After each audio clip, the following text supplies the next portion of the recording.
Assalamualaikum dan selamat datang. Pada hari ini kita akan belajar subjek Pendidikan Islam tahun 3, tajuk ibadah yang akan dibentangkan oleh saya Ustaz Aiman. Ayuh kita teruskan. Jom belajar hadas besar akan diterangkan secara lebih mudah difahami oleh murid-murid semua. Kita ada segmen pengenalan, sebab dan larangan, dalil, video khas yang disediakan dan kuis yang akan dijawab pada akhir segmen. Ayuh kita tengok kepada manual pengguna dahulu. Manual pengguna ini memudahkan bagi bergerak dari satu segmen ke satu segmen. Kita ada kembali menu utama dan seterusnya. Okey, kita kembali ke menu utama. Jom belajar hadas besar merupakan satu subjek yang berada di bawah tajuk ibadah. Jangan tunggu lama-lama, ayuh kita bergerak ke pengenalan.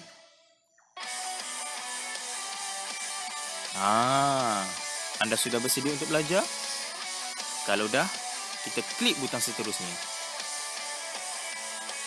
Sabar, kita layan video dulu. Assalamualaikum warahmatullahi wabarakatuh. Hari ini mata pelajaran ibadah tahun 3. Kita akan belajar tentang hadas besar. Pengertian untuk hadas besar ialah hadas yang mewajibkan untuk mandi, iaitu mandi wajib. Sebab-sebab berlakunya hadas besar. Yang pertama, haid untuk wanita. Yang kedua, bersetubuh.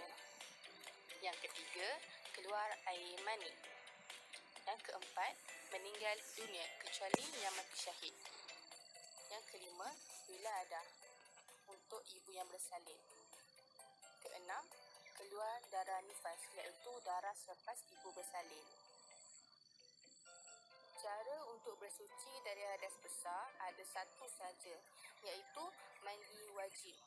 Mandi wajib ini bukanlah mandi yang biasa kita mandi pada waktu pagi, petang, malam. Mandi wajib ini adalah mandi yang khas yang hanya dilakukan oleh seseorang ketika berhadas besar sahaja, seperti yang dinyatakan tadi. Perkara yang dilarang ketika berhadas besar. Yang pertama, tidak boleh solat. Yang kedua, tidak boleh berpuasa. Yang ketiga, tidak boleh tawaf bagi seseorang yang mengerjakan haji. Yang keempat, tidak boleh memegang atau membawa Al-Quran yang tiada terjemahan. Yang kelima, tidak boleh membaca Al-Quran. Kesimpulannya, jika seseorang itu dalam keadaan hadas besar, perlulah mandi wajib sebelum melakukan ibadah seperti solat, puasa dan membaca Al-Quran. Barulah ibadah kita sempurna. Terima kasih. Sampai di sini saja pembelajaran kita. Assalamualaikum. Jumpa lagi. Faham ke tidak? Kalau tak faham, jom kita bergerak lagi. Seronok tengok video? Kita belajar pula. Ayuh kita kembali ke segmen utama kita. Kita dah tengok video, sekarang kita akan belajar apa itu hadas besar. Kita tekan di pengenalan. Menu utama semula. Kita tekan di hadas besar. Apa itu hadas besar? Kita klik di sini. Dalam topik hadas besar, adanya maksud hadas besar, kemudian sebab berlakunya hadas besar, larangan ketika kita berhadas besar dan dalil. Apa hukum kita ni berhadas besar? Okey. Hadas besar adalah perkara yang mewajibkan seseorang itu mandi. Kalau kita berada dalam keadaan berhadas besar, maka wajib untuk kita mandi. Kita tengok kepada dalil. Dalil nakli berkaitan dengan hadas besar. A'udzubillahi minasyaitonirrajim. Bismillahirrahmanirrahim. Wa in kuntum junuban fattahharu. Yang mana maksudnya, jika kamu berjunub, maka bersucilah. Dalam surah Al-Ma'idah. Maka hukum bersuci daripada hadas besar adalah wajib. Kita kembali semula. Sabar dulu. Kita bergerak ke menu utama. Ayo kita tengok sebab.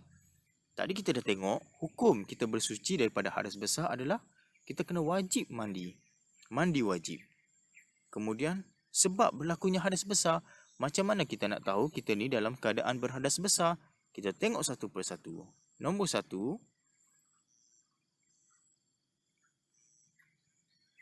kita keluar air mani. Air yang keluar selepas mencapai tahap syahwat. Yang kedua, bagi mereka yang sudah balik. Dan yang ketiga, air mani terjadi kepada lelaki dan perempuan. Ingat, sebab boleh berlakunya hadas besar adalah keluar mani. Ini berlaku bagi mereka yang sudah balik ataupun dah cukup umur. Okey, kita kembali kepada nombor 2. Apa tu? Nombor 2 adalah bersetubuh. Apa itu bersetubuh? Bersetubuh itu melakukan perhubungan jenis antara suami dan isteri. Perhubungan itu bagi mereka yang sudah berkahwin. Yang belum berkahwin adalah haram. Ingat tu, yang kedua bersetubuh. Yang ketiga, kita lihat yang ketiga itu apa? Haid. Apa itu haid? Darah yang keluar daripada rahim wanita yang sudah balik. Ini hanya berlaku kepada golongan wanita sahaja. Yang lelaki tak ada ya. Kita dah sampai nombor 3. Kita tengok pula nombor 4. Apa tu? Mati sebab berlakunya hadas besar. Apabila seorang itu berhadas besar, antaranya adalah seseorang itu sudah meninggal dunia ataupun mati. Seram kan? Tak ada seram. Kita tengok pula yang nombor 5. Darah lah. Bukan. Ni adalah darah nifas. Darah nifas, darah yang keluar selepas melahirkan anak.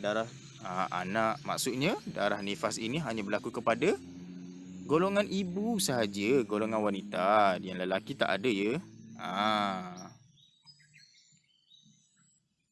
Kita tengok yang ke-6.